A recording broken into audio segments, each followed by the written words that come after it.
Bonjour. Dieu et le mal. Un grand sujet depuis des siècles. C'est sûr qu'il faut regarder ce que Jésus dit pour comprendre une perspective chrétienne du mal. On devine la question qui est sur les lèvres des apôtres. Qu'est-ce que j'ai fait, ô bon Dieu, pour qu'il m'arrive ceci ou cela? C'est l'éternelle question de l'origine de la souffrance, le problème jamais résolu. Dans la Bible, c'est le livre de Job qui pose ce problème de la manière la plus aiguë et il énumère toutes les explications que les hommes et les femmes inventent depuis que le monde est monde. Parmi les explications avancées par l'entourage de Job, accablé par toutes les souffrances possibles, la plus fréquente était que la souffrance serait la punition du péché. J'ai bien dit « serait », car la conclusion du livre de Job est très claire. La souffrance n'est pas la punition du péché. À la fin du livre, d'ailleurs, c'est Dieu lui-même qui parle. Il ne nous donne aucune explication et déclare nulles toutes celles que les hommes et les femmes ont inventées. Dieu vint seulement demander à Job de reconnaître deux choses. Premièrement, que la maîtrise des événements lui échappe et, deuxièmement, qu'il lui faut les vivre sans jamais perdre confiance en son Créateur.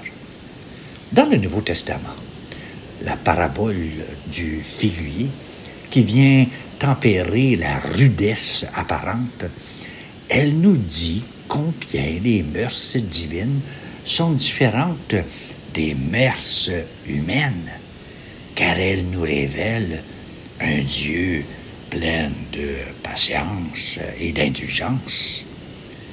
À vue humaine, un figuier stérile qui épuise inutilement le sol de la vigne, il n'y a qu'une chose à faire, c'est le couper.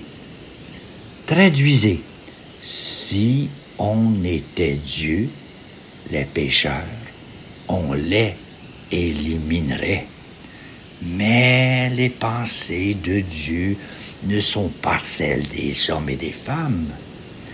Dieu ne veut pas la mort du pécheur, mais qu'il se convertisse et qu'il vive, disait Ézéchiel. La conversion que Jésus demande à ses disciples ne porte donc pas d'abord sur des comportements. Ce qu'il faut changer de toute urgence, c'est notre représentation d'un Dieu punisseur. Bien sûr, c'est en face du mal, justement, qu'il faut nous rappeler que Dieu est tendresse et pitié, comme le dit le psaume. Dieu est miséricordieux, c'est-à-dire penché sur nos misères. La conversion qui nous est demandée ne serait-ce pas tout simplement celle-ci, à savoir nous mettre une fois pour toutes à croire à l'infinie patience et miséricorde de Dieu? Et là encore, Jésus reprend bien à son compte les conclusions du livre de Job. Ne cherchez pas à expliquer la souffrance, ni par le péché, ni par autre chose, mais vivez dans la confiance en Dieu. Alors, vous croyez qu'il faut se convertir?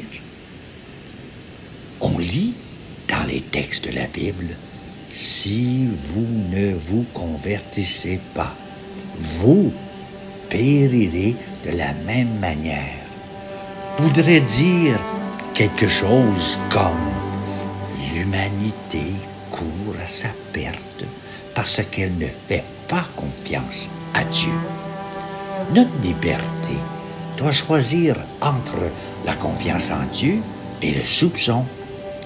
Choisir la confiance, c'est croire, une fois pour toutes, que le dessein de Dieu est bienveillant. Est-ce que ce retournement de nos cœurs changerait la face du monde? Une bonne question, n'est-ce pas? Et voilà, bonne journée à toi.